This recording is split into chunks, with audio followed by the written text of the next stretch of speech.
nung si Father Arnel Pionelo, 1991, doon sa may rotunda, UDMC. Nag-ayos ng streamer natin, nagkabit. Kitang-kita ng ilang libong matao sa may rotunda, UDMC Hospital. Mga isang di pa siya, malayo sa kuryente na 34,500 volts. Siya hinigop. Karagandaka, pumutok ang transformer. At siya'y nalaglag. Sunog. Parang nauling ang katawan. Bagsak, patay na siya. Babagsak ka lang, patay ka. Ngunit na kuryente ng 34,500 volts.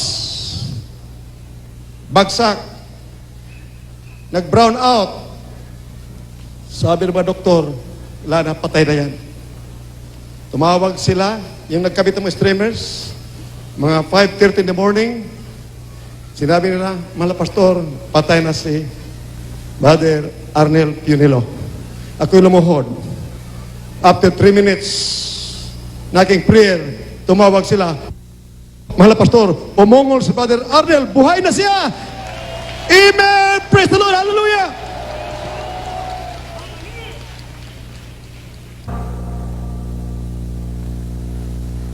Nung nangyari sa kanya, may lineman ng Meralco.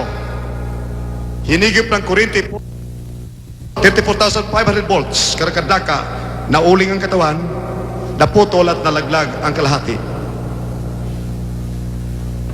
Yan po may minahal, ikalawang araw yan. Hindi po yan ginamot.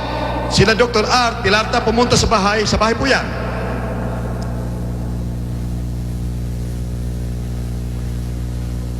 Tinatanggal yung mga itim na sunog sa kanyang katawan ni Dr. Art Pilarta, Termila Pilarta. Makita po ninyo yan. Ngunit kahit sino, pag ikay na kuryente na 34,500 volts, hindi ka magkapitay sa kuryente na yan. Dahil mayroon sa diaryo na basa ko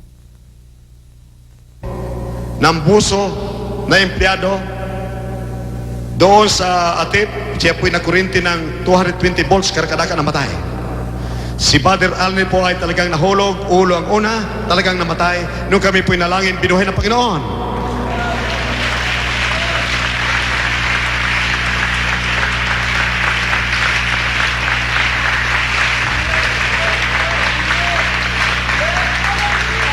At sinabi sa kanya,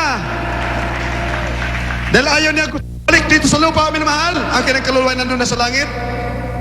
Yung pa biblikal na sa Lucas 16:20 hanggang 24. Ang pulubing makadiyos ay umakyat sa langit, karkadakan ng kaluluwa.